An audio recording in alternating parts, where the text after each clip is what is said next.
Em 2111, vamos descobrir os últimos progressos na ciência e na tecnologia. Vamos lá?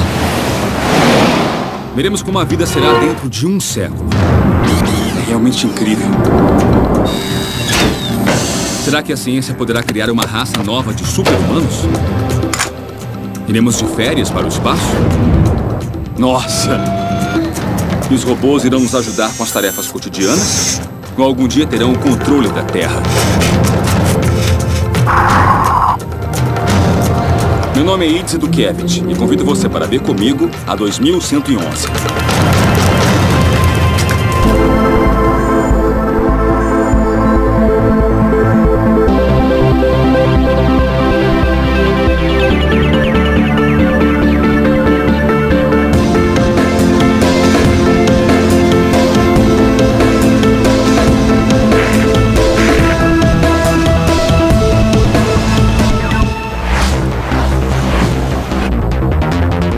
Neste episódio, pesquisarei sobre segurança e prevenção do crime, tecnologias biométricas, técnicas forenses e medidas de prevenção que tornarão as nossas vidas mais seguras.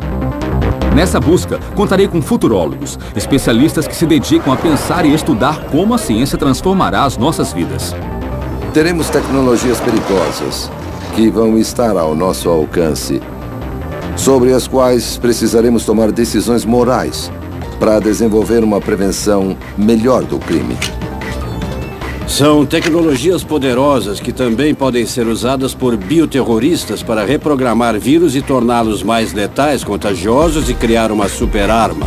É uma faca de dois gumes. Na verdade, eu não acredito que o mundo esteja menos seguro, e sim o contrário. Mas o que está em jogo é uma coisa cada vez maior.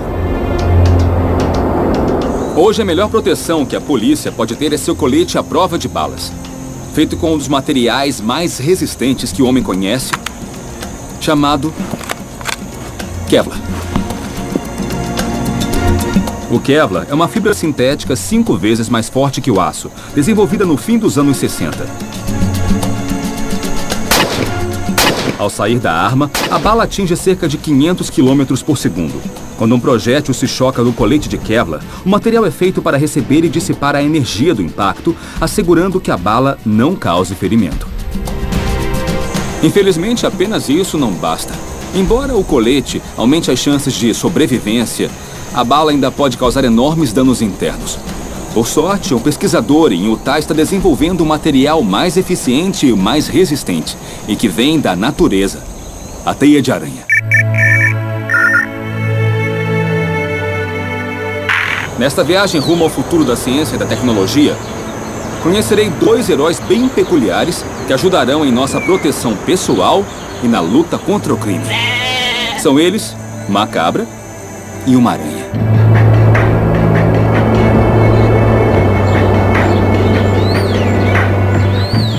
Aqui, onde parece ser uma fazenda normal, o professor Randy Lewis vai me explicar do que se trata este novo material. Como vai? Bem, é um prazer conhecê-lo. Randy, o que nós temos aqui? Essa é a estrela do nosso esforço, é uma aranha de seda de ouro. E é a que usamos para a maioria dos estudos sobre a seda de aranha. É uma aranha bem grande. Sim, ela é grande e também muito tranquila. E eu posso tocá-la? Claro. Ela faz cócegas. Dá para ver o rastro que vai deixando como uma trilha de seda. Esse é o material mais resistente que existe, natural ou sintético. Aranhas como essa tecem suas teias com seda há pelo menos 140 milhões de anos. Entretanto, nós humanos trabalhamos com a seda proveniente de larvas há milênios. A teia de uma aranha é infinitamente mais fina e muito mais forte, e é obtida graças a uma cadeia de proteínas produzida no abdômen. O problema é que é muito difícil produzir a seda em larga escala, porque esse tipo de aranha não tem capacidade para isso. Por quê?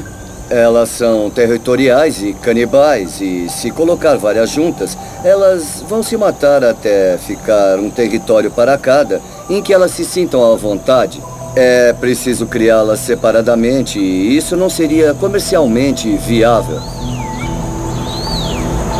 A resposta para a produção em massa da teia de aranha está em um animal nada óbvio: a cabra. O professor Lewis decidiu clonar os genes que a aranha usa na produção da proteína que gera essas fibras e introduzi-los nas cabras. Essas cabras que parecem tão normais são na realidade um cruzamento genético entre cabras e aranhas. Randy Lewis precisa ordenhá-las para obter seu valioso leite aracnídeo.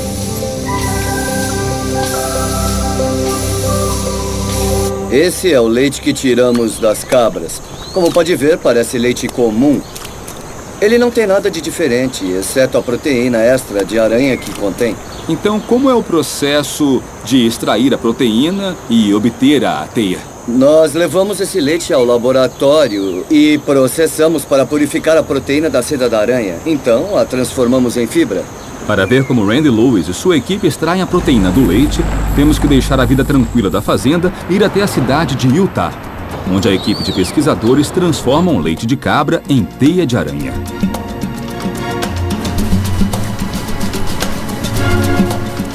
E o que temos aqui, Randy? Esse é o passo mais importante. Assim que purificamos a proteína do leite, nós a redissolvemos e começamos a afiar as fibras.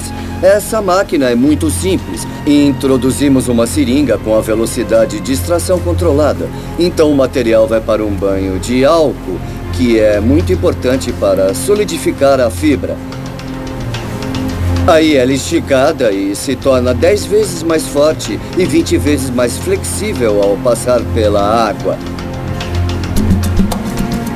Depois ela vem para cá e é enrolada. Então dá para ver o material ser enrolado, certo? Nesse processo conseguimos cerca de 50 metros de material obtidos com 0,15 milímetros de solução. Então, se quisermos, podemos multiplicar o processo usando uma seringa maior. Da mesma forma, podemos fiar até 10.000 metros de seda de aranha. Então essa é a sua aranha mecânica? É, nossa aranha mecânica. Uma boa descrição. Aqui fazemos o teste mecânico. Essa máquina estica o material, mede a força necessária para isso e o quanto ele aguenta. E ali nós podemos ver a curva. Então é aqui que comprovamos que isso é mais forte que o Kevlar? Exato, ou mais elástico que o nylon. Se você observar a seda de aranha, vai ver que as fibras são bem finas, só 1/5 da espessura do cabelo humano. Nos testes de laboratório, comparamos com algo de tamanho similar. A forma mais simples de entender a resistência da seda é pensar em um cabo de 2,5 cm de diâmetro, que é capaz de parar um Boeing que aterriza sobre um porta-aviões.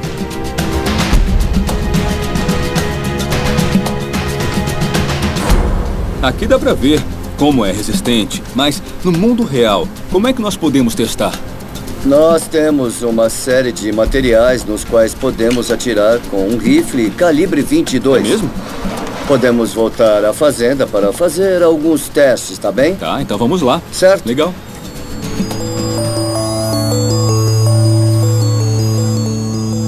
Para comprovar o que fizemos no laboratório, veremos a resistência do material aos disparos. Isso tem 9 camadas bem finas de um pequeno polímero.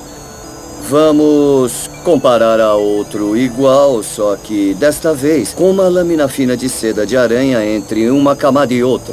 Tá certo. Usaremos gelatina balística para ver o impacto que nós causamos. A gelatina imita a massa do corpo humano e, bem, nos dá uma ideia do quanto a bala consegue penetrar dentro deste material. Tá bom. Então, vamos ver. Tá bem. Nessa imagem é possível vermos o disparo. A bala atravessa o material e entra na gelatina. O que aconteceu, Randy? Aqui nós vemos que a bala perfurou a gelatina e ficou cerca de 2 centímetros da base. Então ela penetrou e avançou em torno de 10 centímetros e ficou lá dentro. Agora testaremos o mesmo polímero, mas com a proteína de seda entre as camadas. Tá bom, então a teia de aranha no meio dessas camadas. Exato, há uma lâmina fina de proteína de seda entre cada camada. No disparo sobre a placa que contém teia de aranha no interior, o resultado é totalmente diferente.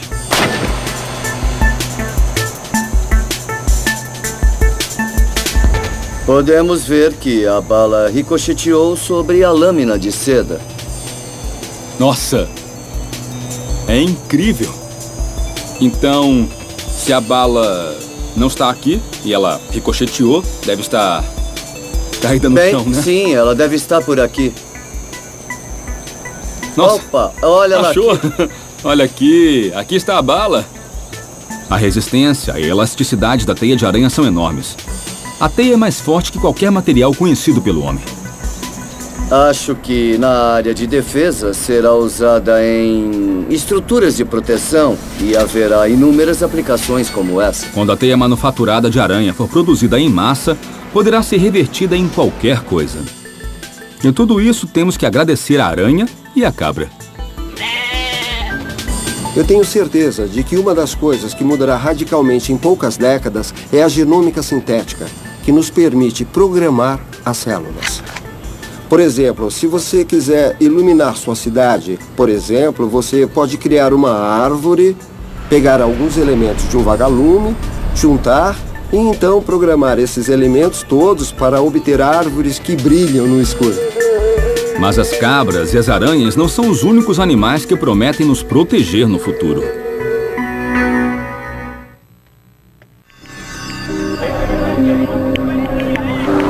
A modificação genética para produzir teia de aranha pode até ser a melhor forma de proteger os nossos corpos. Mas controlar o crime vai além da segurança pessoal. Sistemas de raio-x, scanners, detectores de metal e cães farejadores já estão a serviço da identificação de ameaças contra a segurança pública. O melhor amigo do homem não é o único animal com extraordinário sentido olfativo. Cientistas numa pequena cidade da Inglaterra trabalham numa união peculiar de tecnologia e biologia.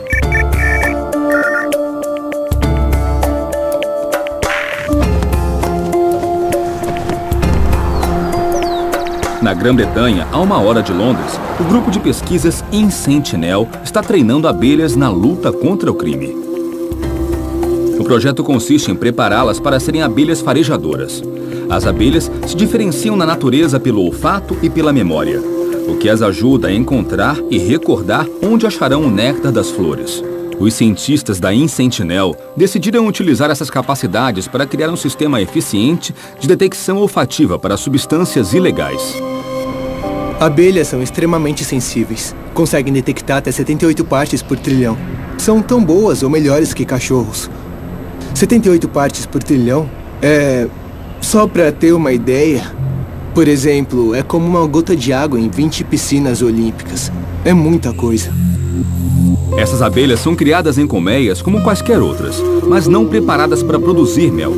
São treinadas em laboratório para serem as próximas ferramentas na prevenção do crime.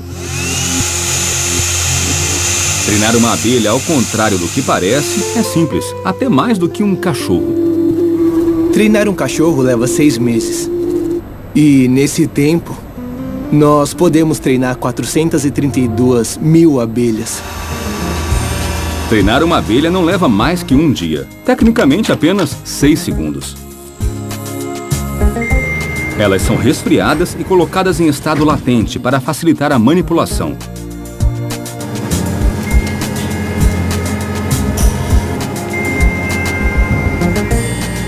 Em seguida, vão para pequenas cápsulas. E já estão prontas para começar o treinamento.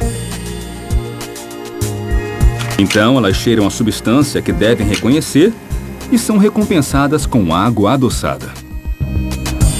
Usamos o clássico reflexo condicionado de Pavlov. Ensinamos as abelhas a associar o cheiro da droga ou explosivos com a recompensa de água adoçada. E diante da evidência, elas vão lembrar. A abelha expor a língua é a reação que buscamos. Usamos o reflexo de extensão da probóscide. Toda vez que são expostas a explosivos, colocam a língua para fora, antecipando o alimento. e podemos medir essa resposta.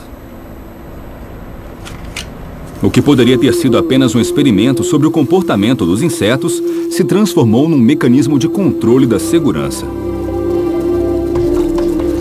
Para isso, foi preciso desenvolver um dispositivo eletrônico que registra a reação das abelhas perante a substância para a qual foram treinadas. Na verdade, a solução que encontramos foi fazer um recipiente que contém fotodiodo. Então, usamos um pequeno detector infravermelho. Quando a abelha expõe a língua, o raio é interrompido, indicando que houve uma resposta. Mas abelhas não trabalham sozinhas se pensarmos em cada uma preparada para detectar apenas um cheiro. Temos mais de uma abelha no detector para poder diferenciar entre diferentes tipos de drogas e explosivos. São 6 cartuchos com 6 abelhas no detector. Um é sempre para controle, para garantir que não é uma resposta automática. As outras são para 5 compostos diferentes. Podemos detectar cocaína, heroína, DNT, TNT e qualquer outra substância. Veremos um teste com as abelhas em ação. Certas substâncias foram colocadas nas bagagens para comprovar a efetividade do treinamento. Dentro da máquina há cápsulas de 6 abelhas. Cada uma treinada para uma substância específica. Nesse caso, treinadas para detectar TNT. Vamos examinar cada mala para saber se há alguma coisa. O dispositivo mostra as substâncias procuradas e cada uma das 6 abelhas treinadas. O verde indica presença e o negativo aparece em vermelho. O que se espera é a coincidência entre todas as abelhas perante uma substância ilegal. As abelhas são insetos com mais de 1000 anos de evolução.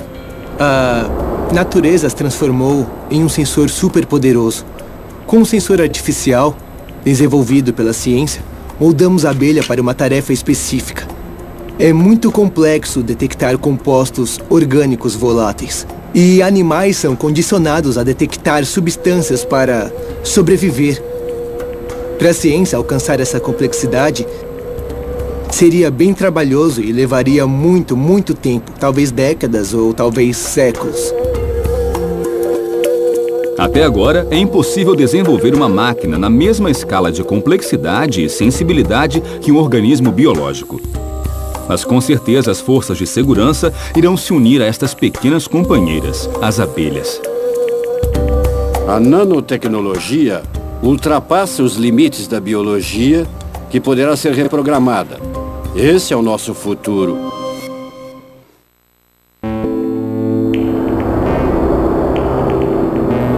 No futuro, nossas fronteiras estarão mais protegidas graças a sistemas que combinam novas tecnologias com as maiores virtudes da natureza.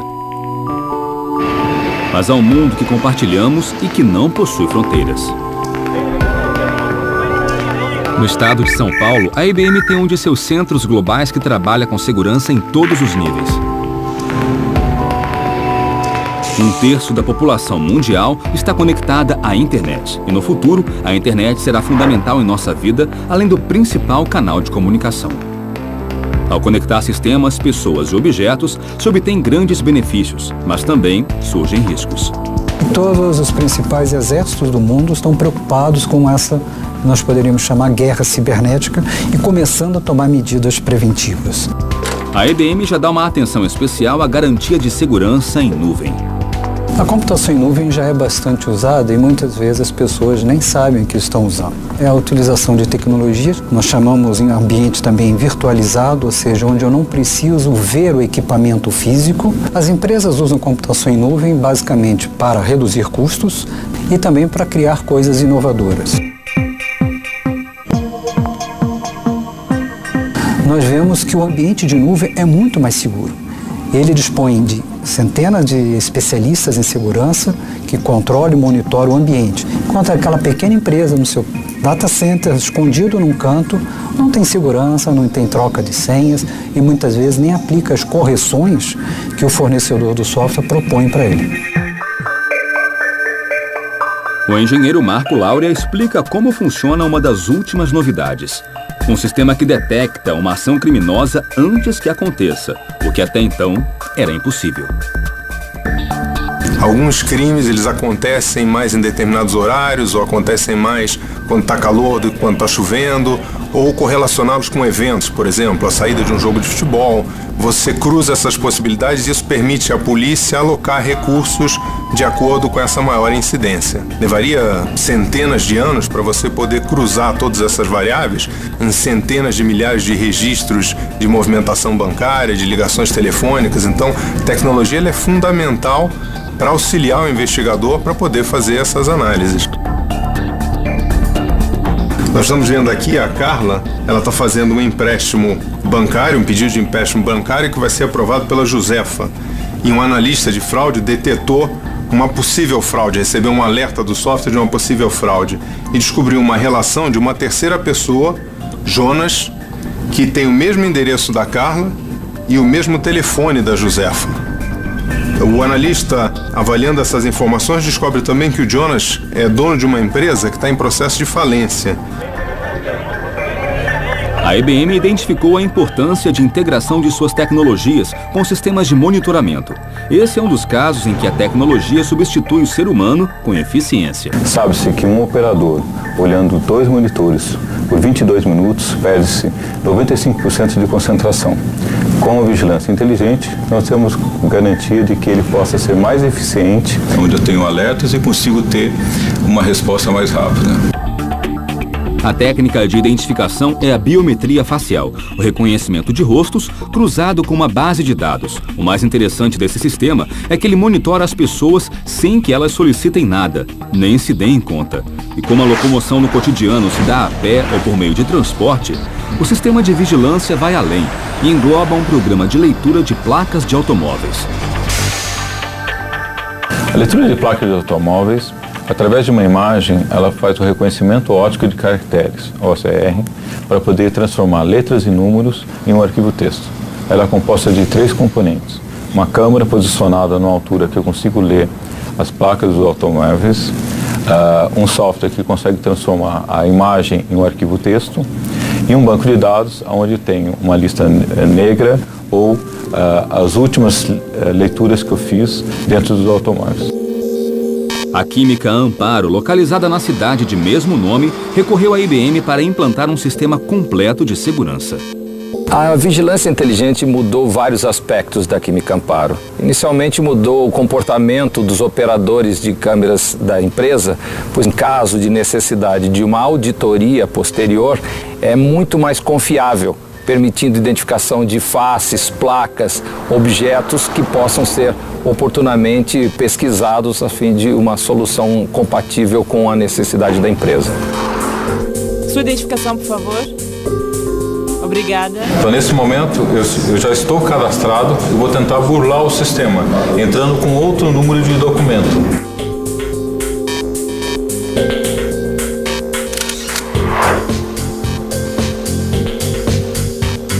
Uma vez que eu entrei o documento, ela digitou o CPF, está dando restrição de acesso. Eu estou não autorizado a entrar na empresa. Os sistemas são configurados para oferecer diferentes tipos de alerta de acordo com as necessidades da empresa. Verificamos que o usuário está andando dentro do espaço mais do que o permitido, que pode ser um suspeito dentro da minha fábrica, está configurado para 8 segundos e ele foi alarmado automaticamente sem a necessidade do operador ficar controlando. Cada vez mais nós vamos ver dentro do futuro uma integração de sistemas, não somente uma câmera com um único objetivo, mas integrando e dando alertas e eficiência maior ao sistema. No mundo do futuro, o real e o virtual irão se unir para uma segurança garantida. Será uma evolução. Pensem na inteligência artificial como preditiva. Poderemos prever um crime, prevenir antes que o delito seja cometido, prevenir antes que roubem um banco ou que alguém seja ferido, incorporar a tecnologia de drones, de vídeos e também de ecolocalização. Vai resultar em um mundo completamente diferente. Vivemos em um mundo interconectado. Estar conectado já faz parte da nossa vida, mas será ainda mais. A nuvem é o espaço de armazenamento que possibilita a pessoas e empresas não se preocuparem com o local onde guardar suas informações virtuais. Para garantir que a nuvem seja segura, os softwares não podem ser vulneráveis. Para prevenir esses riscos, a IBM criou o X-Force, uma divisão que analisa constantemente as ameaças da rede. O X-Force conta com uma base de 60 mil brechas de segurança. Esse sistema mantém a base atualizada com um programa de verificação global e barreiras para spams internacionais. A IBM acredita que o X-Force seja a melhor solução para a segurança na nuvem, hoje e no futuro que ainda está por vir.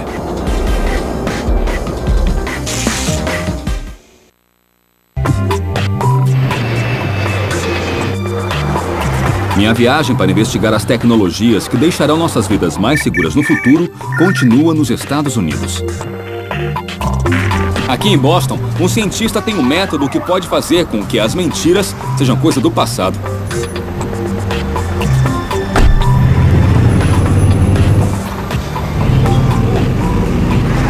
O Dr. Stephen Laken afirma que mentiras podem ser diagnosticadas como doenças. Não no sentido patológico, mas graças a análises médicas. Baseado nessas premissas, ele criou um detector de mentiras com 97% de efetividade comprovada. Através da imagem por ressonância magnética, mentiras podem ser detectadas. Mais de 50 publicações na literatura científica demonstram que quando as pessoas mentem, há mais atividade cerebral do que ao dizerem a verdade. Então, é mais difícil mentir do que dizer a verdade. É necessário controle para suprimir a resposta honesta, transmitir algo falso e ainda ser convincente. Vemos que áreas bem específicas do cérebro são mais ativadas quando alguém mente do que quando ela está dizendo a verdade. O detector de mentiras, conhecido popularmente, analisa o medo ou o estresse, mede reações corporais, frequência cardíaca, pressão arterial, frequência respiratória e transpiração. Também é possível medir a dilatação das pupilas de pessoas interrogadas, respostas físicas a estímulos emocionais. Mas as emoções podem ser fingidas. Ao perguntar se consigo controlar as respostas ao estresse, é claro que sim. Eu poderia pôr um alfinete em meu sapato, pressioná-lo e poderia morder a minha língua e controlar a respiração, fazer muitas coisas que podem mudar as respostas ao estresse, mas eu não posso fazer nada que mude a minha resposta cerebral. E nesse caso, pela primeira vez, estamos vendo a resposta neural, o que acontece no cérebro e como ele reage quando a pessoa responde às perguntas, sendo sincera ou não. Verei se podem mesmo entrar na minha mente. Vou enfrentar o novo detector de mentiras. Agora vem a parte da mentira. Tenho que escolher entre isso ou isso e depois negar que eu peguei um dos dois. Vou pegar o relógio e mentir sobre ele. Essas são as perguntas que você vai ver no monitor. Algumas são o que chamamos de perguntas neutras. Não apontam emoções. São coisas bem diretas. Outras perguntas são o que chamamos de controle e são as que talvez indiquem algo de resposta emocional, como você já fez alguma coisa imoral, alguma vez você mentiu a um ente querido.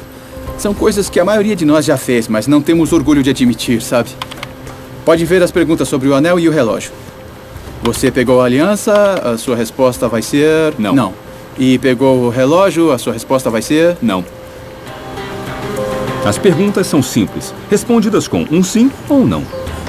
Elas vão aparecer numa tela à minha frente e eu responderei usando um aparelho. Com o indicador respondo sim e com o dedo médio, não. Será que as mentiras vão aparecer? Em poucos segundos, ouvirá a máquina se preparando. Depois, vai ficar em silêncio por alguns minutos e começará a sequência de perguntas, ok? O Dr. Laken e seu assistente analisam com atenção os parâmetros de minha atividade cerebral à medida que eu respondo às perguntas. Eles estabelecem um padrão de movimento para as respostas que sabem ser verdade e as que não são. O scanner fotografa o meu cérebro a cada 3 segundos. Ele procura um fluxo de sangue maior, que indicaria que eu estou mentindo.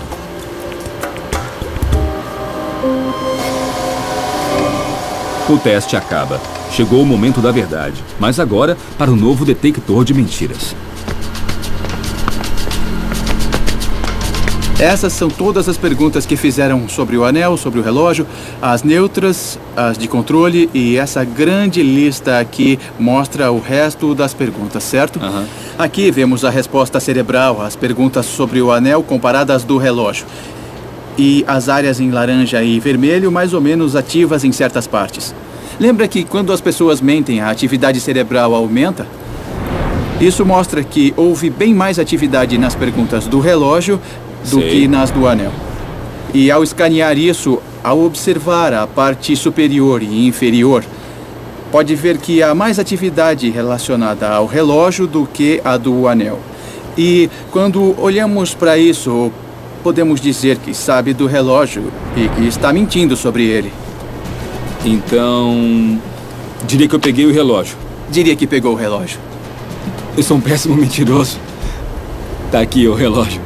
Parabéns. Obrigado. Para o Dr. Lacan, um futuro mais justo nos aguarda se formos capazes de detectar mentiras. E a evolução do novo detector tem tudo para ir além. Esse tipo de imagem cerebral prediz se alguém pode ter determinado comportamento no futuro ou não.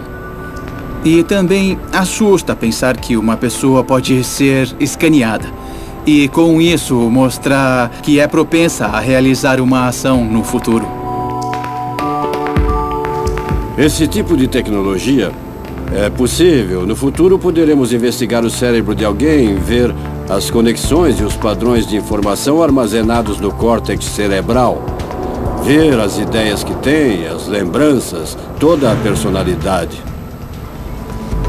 Acho que é uma tecnologia perigosa. A capacidade de nossa mente de se autoassediar ou coisa assim. Eu acho que é o que resta do último bastião da privacidade.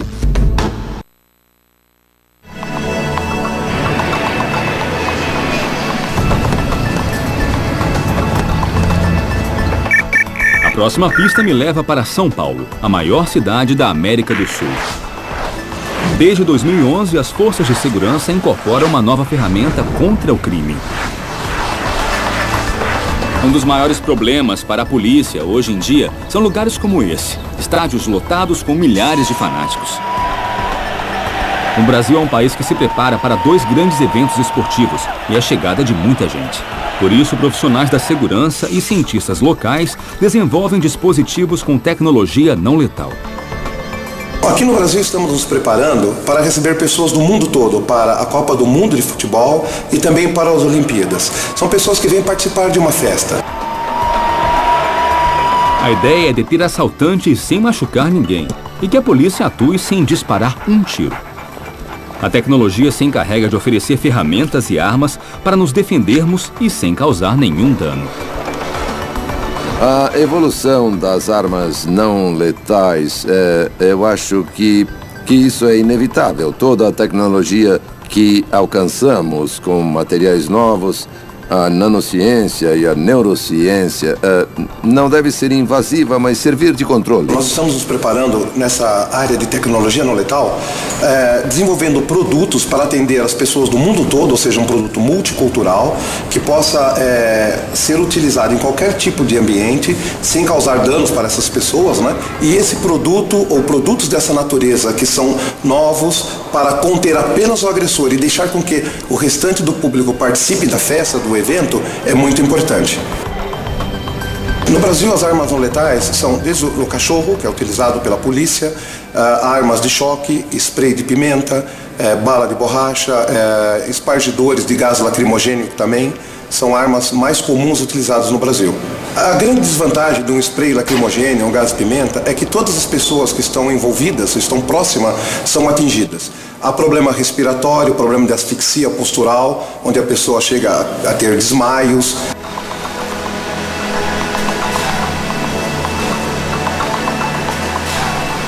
Após 5 anos, esta empresa brasileira desenvolveu e lançou no mercado um spray único no mundo que permite incapacitar agressores e ainda deixá-los marcados por 48 horas. Com a necessidade de atingir os anseios dos direitos humanos, é necessário que as armas não letais sejam cada vez menos ofensivas e mais eficiente, ou seja, preservar a vida do agressor, a sua integridade e também contê-lo. Esse produto foi desenvolvido com o objetivo de atender um buraco, uma lacuna que existia entre o spray de pimenta e a verbalização. O profissional, depois que ele verbaliza com o agressor, ele não tinha mais nada a não ser um spray de pimenta, por exemplo, ou outros produtos de maior potencial agressivo. Então, através de óleo vegetal e resina, que é uma cola, não tóxicas, biodegradáveis, nós desenvolvemos esse produto. É considerado como 0.0 na escala de irritação cutânea, ocular e dose letal. O Coronel Santana faz parte da equipe de teste e nos mostra como funciona o spray e seu nível de eficácia, evitando danos a terceiros. Qualquer pessoa que se sinta ameaçada a uma distância de 3 ou 4 metros, ela pega o spray, lança à frente, retira o lacre, lança diretamente no rosto do agressor, sem se preocupar com quem esteja próximo, porque essas pessoas não serão atingidas. Quando o agressor recebe o jato, ele sente uma temperatura de 4 graus negativos. Isso gera muito desconforto nos olhos, no nariz e na boca, porém, ele consegue respirar. A partir de determinado tempo, essa substância fica muito pegajosa no rosto e no cabelo, causando muito desconforto. Das vantagens que esse spray tem sobre outros sprays, o spray adesivo, além da incapacitação que ele faz momentânea, ele identifica o agressor, onde ele vai ser localizado muitas horas depois. Ele não consegue se limpar com água, por isso ele vai estar sempre identificado. Esse produto inovou e revolucionou a segurança no Brasil, não apenas por ser uma nova ferramenta das forças de segurança, mas porque, ao ser inofensivo, pode ser usado por qualquer cidadão.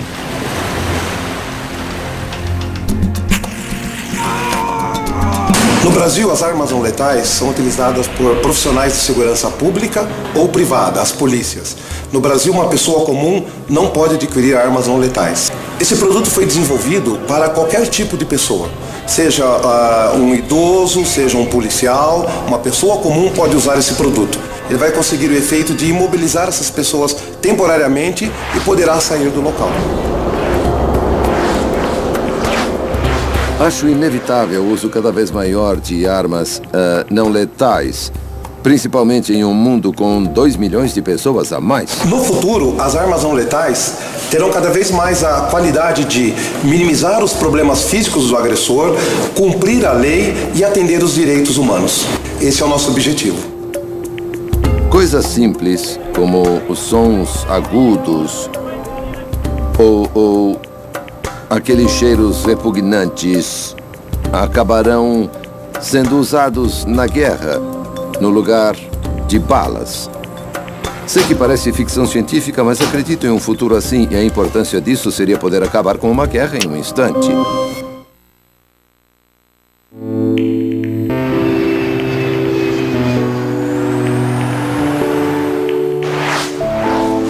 Nossa viagem continua perto de Birmingham, no Reino Unido.